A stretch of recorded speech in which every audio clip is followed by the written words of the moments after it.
Welcome to a special breaking news edition of the Front 7 podcast. Just now, and by the time this video is uploaded, you've already heard it. And if you're in Los Angeles, you are rejoicing and you got yourself an early Christmas present.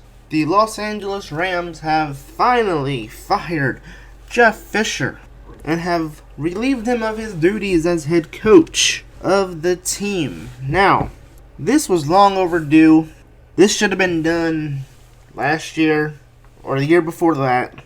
But what's really interesting to me is, will general manager Les Snead be fired come Black Monday? Because while Les Snead has actually done a decent job putting together a young core group of players there in Los Angeles, I do think that a house cleaning would be the best way to go if I was Stan Kroenke. In this situation, you're in a new city. You need to provide spark. You need to give the fans a reason to come out and to buy tickets for next year. So having a total complete house cleaning with a new coach, new general manager, and some brand new fresh air into the Rams, and to give the fans hope that at least, hey, the next guy we hire can't be as bad as Jeff Fisher, right? The next GM can't be as bad as Les Snead, right? So whether the Rams opt to go for a total house cleaning come Black Monday will be very interesting to find out. In the meantime, the Rams have decided on an interim head coach. Special teams coach John Fossil, the son of former Giants head coach Jim Fossil. He will now take over as the interim head coach in the final 3 remaining games of the year. So, as you can kind of see, it's kind of a band-aid to put on. They're putting a band-aid on it to kind of just get through the rest of the year, get through the final 3 so they can start interviewing candidates for next season. Now, to me, this also makes it so interesting they would fire him today, because it's a short week. The Rams play on Thursday night against the Seattle Seahawks. That's not going to be enough time for an interim head coach to usually get his stuff together, get his game plan, kind of erase the old game plan from the old head coach that was just fired, to implement a culture or try to change the culture in the last 3 games of the year, or just any in general, in the last remaining games of the year, depending on when they get fired. But it's just really good questionable timing here. Being on a short week, why didn't you fire him weeks ago is what I'm really trying to figure out. Plus, they announced the extension that he received 1 week ago. Or 2 weeks ago, I think. I don't know. 2 weeks ago, they announced that Jeff Fisher got an extension, and now they've fired him after giving him a new extension on his contract. This is what Stan Kroenke had to say about firing Jeff Fisher. Making a decision such as this, especially during the season, is one of the most difficult in sports. I have great respect for Jeff as a coach, person, father, and friend. He has worked tirelessly despite some challenging circumstances. What challenging circumstances? He played an integral role in helping this team make history in returning the NFL to Los Angeles, and we will always be grateful for his commitment and dedication to our organization. And he will be very grateful to your dedication and loyalty to him, and you did not fire him 2-3 years ago. However, this is the right time to make a change, as our performance has not lived up to mine or our fans' expectations.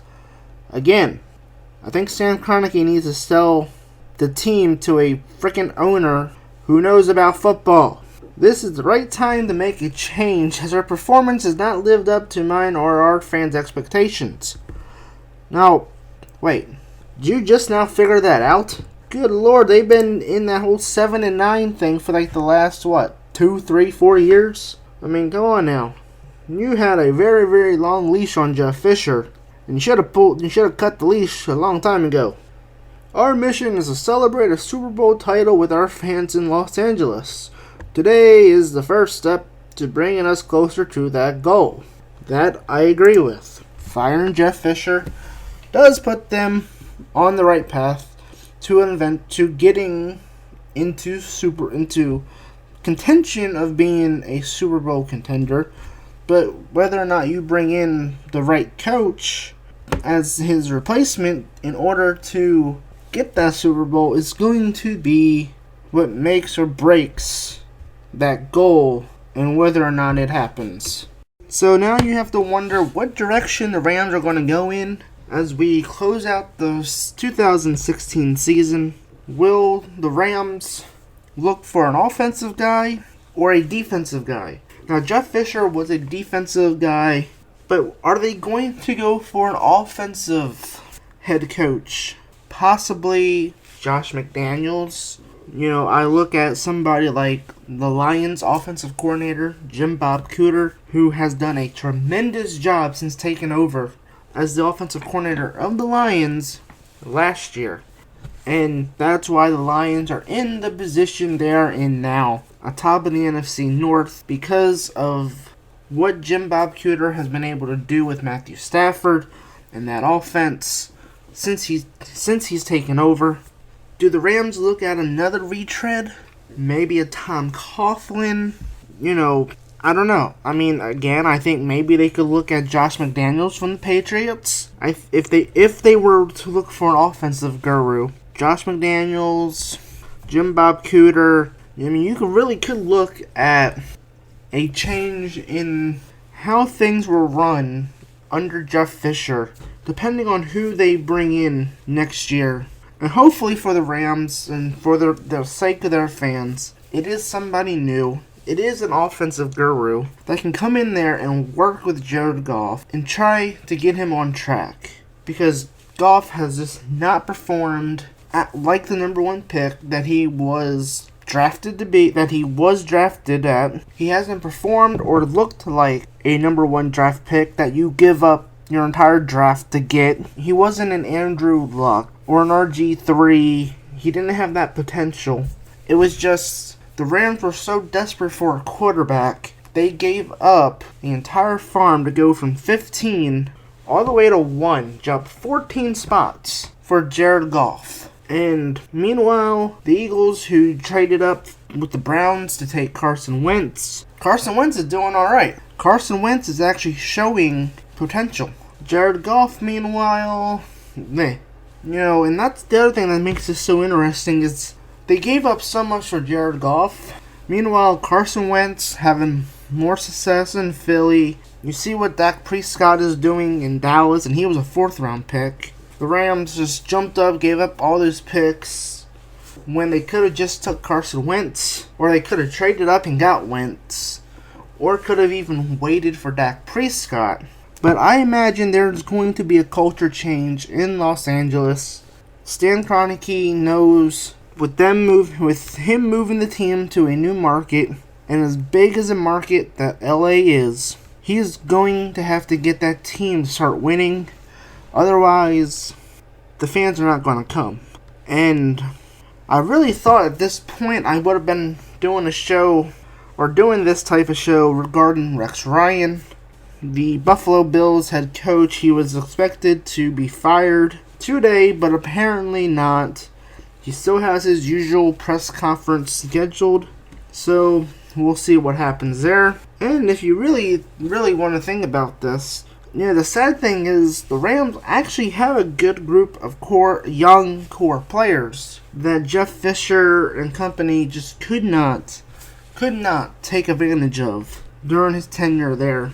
I mean, when you're looking at Todd Gurley, Jared Goff, Alex Ogletree, Aaron Donald, You look at some of the guys, the core guys they got, and as I said, for Goff, it's going to be a bit. I think they're going to have to bring in an offensive guru that can work with Goff in order to get the best out of him. But they do have a solid young core, so that could be very enticing for a head coach, especially a young head coach, who won't have to do much except implement his system with the guys that the Rams already have. So it's not like the Rams are a complete, total job that you want to just turn down because it's a bad situation. They have a good young core. It's just Jeff Fisher and then didn't know how to freaking use them and use them to win. That's the main thing. Jeff Fisher was actually, I think he was tied for the most losses in NFL history. And a loss on Thursday to the Seahawks would have actually gave him the record for most losses by a head coach in the NFL. And now Jeff Fisher cannot claim that record as he is fired as the coach of the Los Angeles Rams. Leave your comments below what you think is going to happen. Who will the Rams bring in to replace him? How do you think the culture will change in Los Angeles? Or will this be the boost the Rams need to finally compete in the NFC West in 2017 and beyond? I've been your host, Money Mike. I'll see you more. Quite possibly, if Rex Ryan gets fired later this week, or any other breaking news.